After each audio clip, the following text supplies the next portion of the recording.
This is Sports 225 with Lee Feinswag. Sports 225 with Lee Feinswag is Baton Rouge's longest running and best television show. Who would have believed that? My best friend, Lee Feinswag, look at the Christmas. Sports 225 is brought to you by Breck. Remember, it all starts at Breck. Now, your host, Lee Feinswag. Well, too many times in the more than 2 decades that I've done this show have I come back and said, well, hello, it's a sports show. We're going to have fun. We're going to talk, and it'll be inane. And I think the first time where it was like that was after 9/11. And Glenn Guilbeau of the Gannett News Service is my guest. And he, of course, has been through all these things together with me in some form or fashion, you know, through that or maybe Katrina and other things. And I remember after 9/11, coming back, we missed a week, and then we came back and got on the air.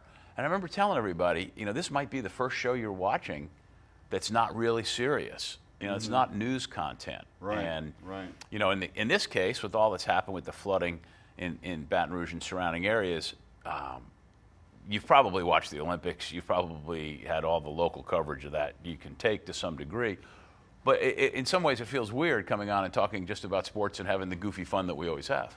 Yeah, and maybe refreshing to some people, but you know, the local news stations were just on around the clock, you know, and you could tell that starts to wear on them. Boy, just the patience that they've had to have. I mean, I'm a WAFB watcher more than the other 2 stations, although WVLA I've had on a lot because of the Olympics and all the NBC stations. I mean, going back and forth, and you know, flipped over to WBRZ occasionally, and they're on the air so long. I mean, their concentration and their butts had to hurt. Yeah, and the radio people really do a good job. I was listening to like Hannah Griff and you know, the sports guys were doing news yesterday, and Hannah Griff's a natural at it, and Kevin Ford was on, and they were actually taking calls, people asking, how can I get to this place, and Ford's got the map out and telling people how to get from point A to point B. I mean, I think media now is so much more public service than it was maybe just a couple of decades ago. The Lafayette Advertiser is like a relief center right now. They're loading supplies into vans and bringing them around the town, you know. It used to be they just kind of, people would just put out their paper or their show. Now they're really helping people, you know, on a simple basis. Now, we're taping this on Tuesday, and you'll see it on Thursday and then thereafter. But I mean, as we talk to you now, it's still, pardon the pun, fluid situation. Yeah. But water seems to be receding. In most places it is. Yeah, where we are here at the Cox Building, which is Florida and Lobdell in Baton Rouge, as you drove up, this area is totally dry, didn't take on any water, but not that far away, just a little bit down Florida Boulevard, that all changes. Yeah, and at least we haven't had a lot of rain since, you know, yesterday was pretty dry, so that should help. But I understand there's more rain in the forecast. But yeah, but back to my original point. Terrible though. Yeah, back to my original point. Coming back from these terrible events, and then coming on and doing a sports show.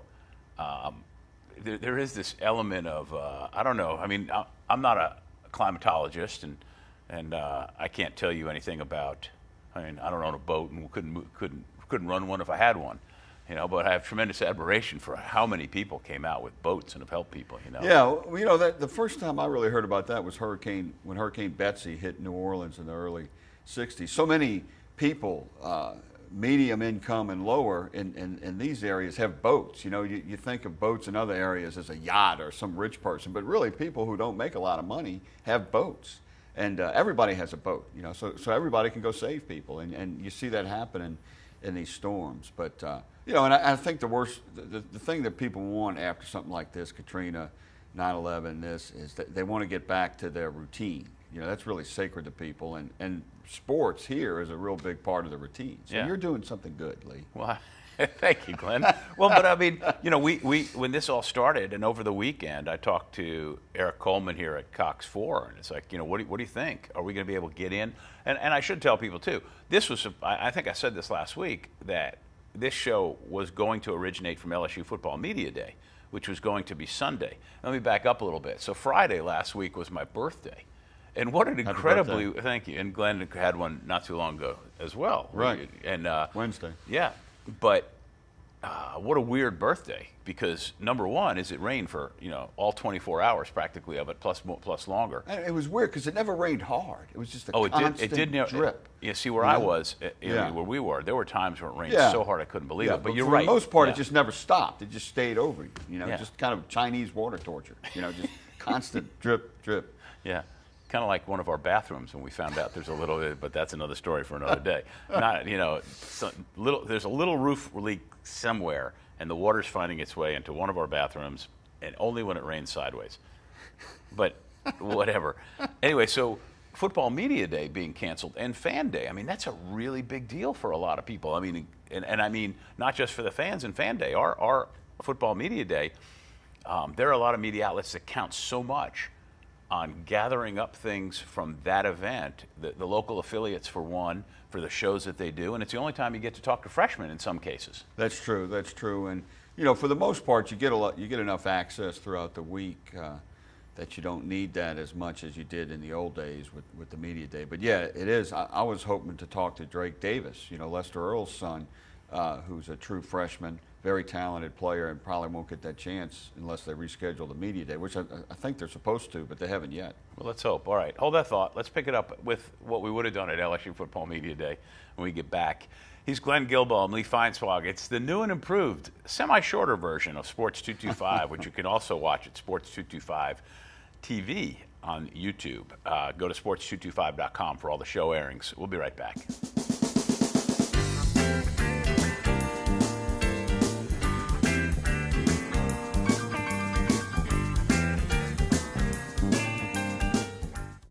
Hi, I'm Joe Martin, president of ITI Technical College, and I really encourage you to come out to our 12-acre campus here on Airline Highway in Baton Rouge.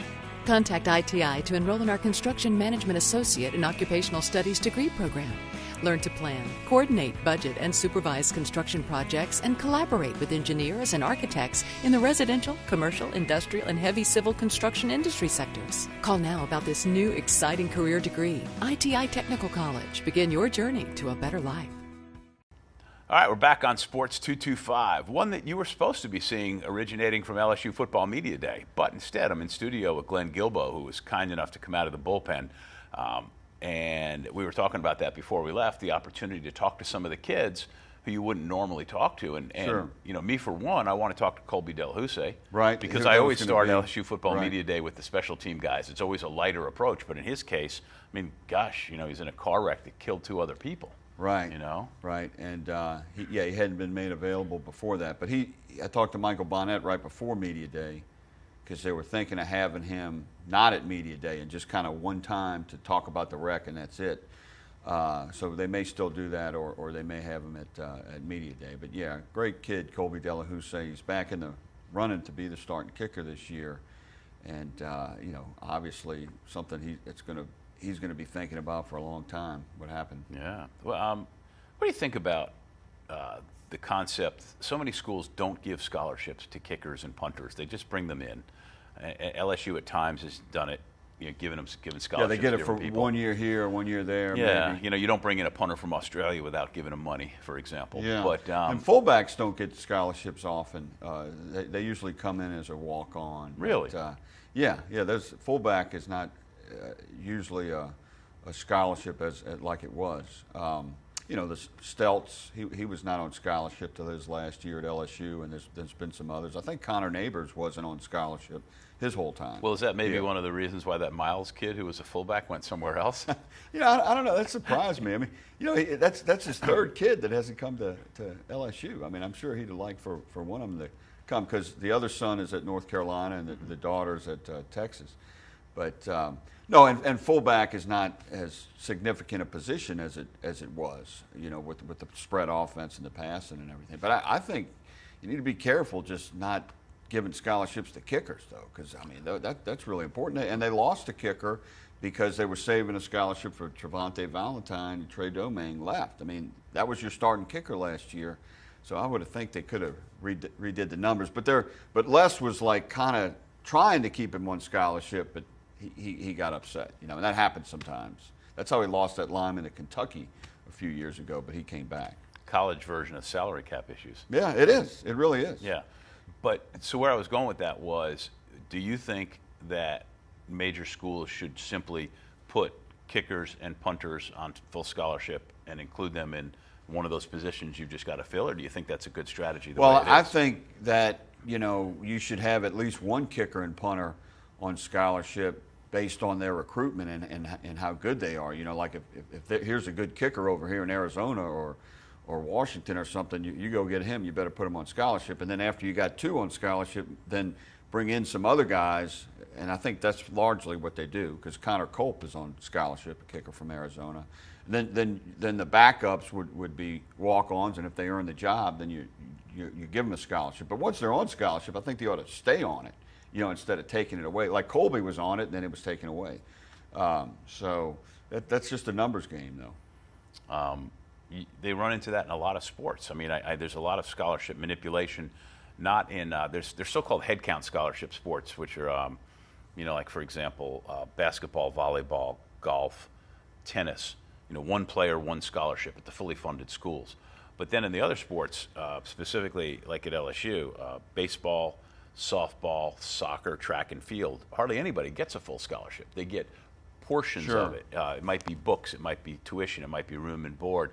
I mean, however, they break it down, and they spread those out over a lot of people. And so there's a lot of manipulation and a lot of And the funny thing is, when your kids do really well in school, that hurts your scholarship numbers, because a lot of if everybody passes, then you're short a scholarship. Whereas if you have the usual 1 or 2 flunk out, then you get that scholarship. I never forget talking to Skip one time, and I was asking him about a player coming in, and he's going, well, we need somebody to flunk out. And really, Les needed somebody to flunk out this year, and he could have kept Trey Domingue. You hope that's not a great player, but that's what happens. Sometimes they hope that third-string linebacker has a little trouble with science. Well, they got that concept, what is it called, gray shirting? That's a way to manipulate the numbers. Right, remember Dale Brown one time, and he and Don DeVoe, when he was coaching at Tennessee in basketball, and they got into it over signing more players than they had. I think DeVoe say that Dale signing too many players. Yeah, because DeVoe couldn't recruit. Right, but he didn't know how to recruit. It's unethical, so, and then Dale told him that divorce was unethical. Yeah. That was a great comeback. That's the kind of comeback that shuts the other guy up. Yeah. And then, but Dale I asked him one time, I go, what are you doing? You only got, X number, and he goes, these things always work themselves out. And they do. And they do, don't they? And Trent Johnson had the DeVoe philosophy, and it hurt him. I mean, he would go a whole year with signing a kid. And I never forget, Eddie Sutton said, I'll bring in 5 new players every year if I have to. Of course, didn't work well for him. But no, at that time, you got a scholarship, use them. You might find somebody. When we get back, Glenn Guilbeau and I will name drop a little bit because of the aforementioned floods and stuff. We both heard from friends all around the country, and we'll tell you a little bit about what we told them. I'm Lee Feinswag at Sports 225.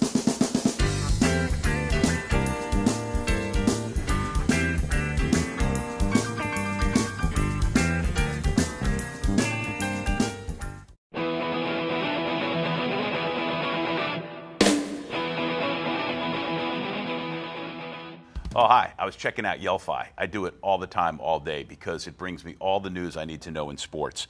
I mean, I've got a customized news feed, real-time scores. It's integrated with Facebook and Twitter. You download it on iTunes, Yelphi, Y-E-L-L-F-Y. It's a great app and a fantastic Twitter feed.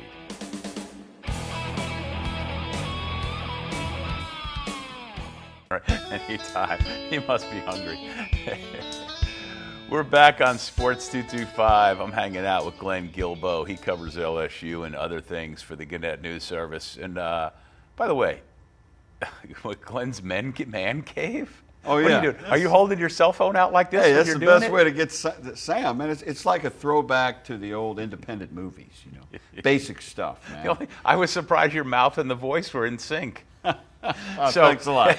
Thanks a lot. You're not being invited to my man cave. No, well, I want to give you a little, technology help maybe when we're done. I don't want it. Oh, you want it to just look this like that? This is like independent filming in the late '80s. Okay. That's what this is. Tell people how they can go see Tigers it. this week is a little 5-minute show I do every Monday, just me. I'm going to have a guest occasionally, just talking about LSU that week, and we're going to be doing it on site at times, like in Green Bay and so forth. But I was going to do it from Media Day with Brandon Harris, but that got changed. So I did the first one in Shreveport at the car dealership, Mark Abair's Town and Country, your Chrysler, Dodge, Jeep, Ram dealer. And we did that on site in Shreveport, and they're the sponsor. And then I did one from my desk in my office, and then I did the other one from the man cave because Michelle had the TV too loud. I would tell you that when you're out and you see tourists with them, especially like in New York City, you should take their selfie sticks and break them in half and then probably hit the people with them. But in your case, a selfie stick wouldn't be the worst thing because you'd have a little bit better control. Oh, okay, yeah, I might go to that, but I like the basics. We tried that tripod thing, but it didn't work. It reminded me of the War of the Worlds, like that thing does right there. Yeah, like a TV studio. Oh, geez. Yeah, that stuff's going away, man. So Back to the basics. I'll tell you who I heard from this morning. I've been very fortunate that I have friends all over the country, and they care and they're worried. And of course, they don't know. They just think they see what they see on the news. And they think everybody. And it's like I'm very fortunate to live in an area that's didn't flood. It wasn't dry by any stretch, soggy because it rained like hell. But Eddie Fogler, the former Vanderbilt and South Carolina basketball coach, who was we've been dear friends for so long. Eddie Fogler was so funny. He's a big Tiger Rag magazine fan. Is he? Yeah. He well, I'll just tell you real quick. He naturally thought, like a lot of people, that was like an arm of LSU. Right. Until he started reading it, and one time he read an issue, and every columnist was ripping Dale Brown. He goes, "God, this is a great magazine." First time those two ever coached together was one of the funniest things I've ever seen. I'll try to keep the story brief, but LSU played at Vanderbilt, and it was Shaq's freshman year, I think, and Eddie was the new coach at Vanderbilt, and somehow he and Dale got into it. And you know how the coaches, they had to run to mid-court for this thing, because the benches are on the end lines. And when the game was over, Dale stuck his hand out to shake Eddie's hand, and Eddie was just, bleep you, Dale. Wow. And he stuck his hand, bleep you. And I mean, it was just, all out. And the reason I know this is, too, is because from the press box, you remember at Vanderbilt, it's like 5 stories up. You're a dead man by the time you walk up there. You're so tired. Yeah. But I had the binoculars, on him, and then I asked him about him later. And it was just a hilarious exchange. And they're all cool. I like that either because I think that one year Vanderbilt beat LSU here with not nearly as much talent like in the Shaq days. And then they went back and played Vanderbilt, or maybe it was in the SEC tournament, but LSU beat them bad. And Fogler was very complimentary of Dale, and he was mindful of the criticism Dale took in the game before. So I always liked Eddie for that. And then it started out him and Brady having a big, almost a near fist fight recruiting down in Orlando, Brady's first year, and then they're the biggest, best of buds. Oh yeah, back when coaches had personalities and got after it. Well, that's how coaches are. They're like the bully in the neighborhood. You get in a fight and then you're best friends. Right, exactly. From the SEC, I heard from our friend Mike Strange, who's a sports writer up in Knoxville. There's you probably got like a list of guys you only hear from after hurricanes and life events, natural disasters. Right. Yeah. I remember hearing from a lot when that train derailed near Mobile. You remember that in 1993? Oh, yeah. That was a terrible thing. I had just gotten to Mobile, and Mike Strange called me about that. But then hear from Ted Miller after Katrina. He's an ESPN guy in Arizona. Used to be in Mobile with me. I heard from him today. So there's those folks you hear from, and from like grade school too, with Facebook. I heard from one of my dear friends who I grew up with, two people from New York and one from New Jersey, and then Bob Ryan who from Boston, and Charlie Pierce. Do you know Pierce? Pierce is crazy as a loon. Yeah. I know. But Charlie. what a great writer, and so funny. He writes for Esquire, and we were great friends. And Dave Jones, who we both have as a mutual friend, a columnist from Pennsylvania. He writes for PennLive.com, but on Facebook, I don't know if he put this on PennLive. His dog died. His dog Rocco, a German Shepherd, who was a cool dog. I've stayed at Dave's house up in Pennsylvania and knew Rocco, and I'm telling you, we all suffer terribly when our pets die, but this piece is a really, really good piece. You read it, didn't you? No, I didn't see it. Oh, yeah, I yeah. heard about it, though. It's really, really good stuff. Yeah, Dave's good. So it's that's anytime there's a tragedy, you hear from people. I saw somebody recently at a funeral, and he goes, "Man, I haven't seen you in such a long time." I said, "Yeah, we're at such an age where we see each other now at funerals and weddings." And disasters, you hear from them. Yeah. But the pictures of Livingston and Denham Springs, they did the overview picture of the water. It reminded me of that first overview shot of New Orleans after Katrina, man. Yeah. It's just terrible. You don't realize how much water can pile up. Well, my analogy was we had a hurricane without the warning Exactly. or the wind. Yeah, and much slower, just a slow. Yeah. Well, we'll talk more sports and natural disasters in a minute. We've only got a little bit of time left on the show. It feels like it goes so fast now that we're not in the. That's what happens when you go from an hour to 30 minutes. It is, it feels like half the time. Glenn Guilbeau's here. I'm Lee Feinswag. It's Sports 225.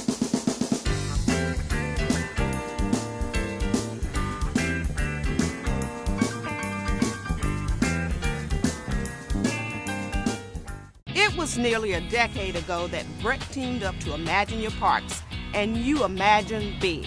12 beautiful community parks from one end of the parish to the other, one family-sized water park, and 5 other parks just for your dogs.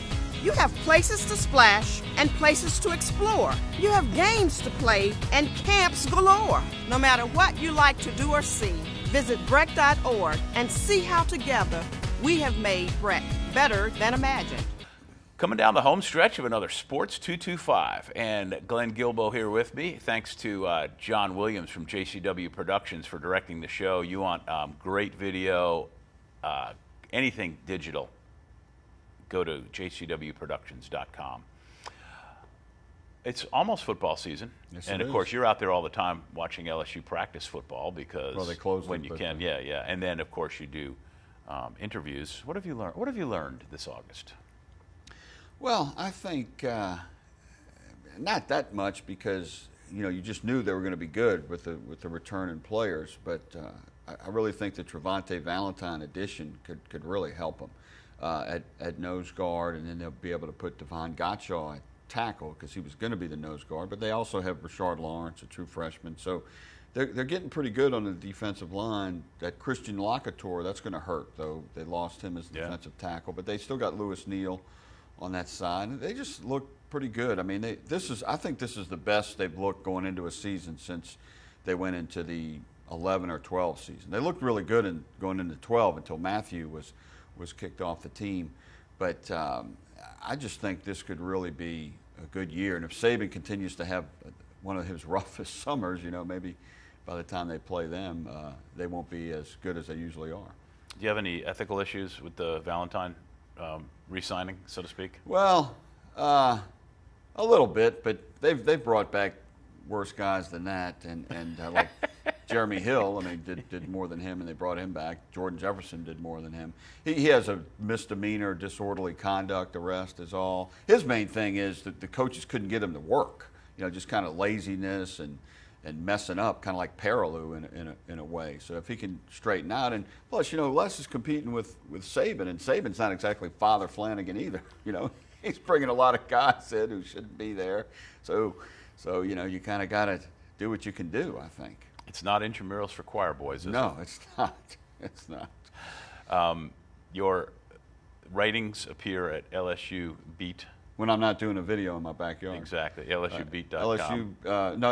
LSUbeat.com is no longer. They switched that. Yeah, it was working too well, so they got rid of it. LSU Beat Tweet, theadvertiser.com, WWLTV.com, and USAToday.com. You go to NCAA football and spanning the SEC. That's where all my stuff is. That's really the best spot to go. But and every Monday, Tigers This Week. Tigers This Week. And where should they look for that? On all the websites, all the Gannett websites, Okay, and the USA Today All websites. right. So, And luckily yes. for me, a regular guest. And on LSU Beat Tweet. Yes, LSU Beat Tweet. At Lee Feinswag, if you could possibly care what I say or think, but nonetheless. Hey, thanks for coming on. Thank you. Go to sports225.com for all the show listings, and tell your friends who don't get cable and get Cox 4 CST to watch the show at sports225.com. Thanks for watching. I'm Lee Feinswalk. Good night.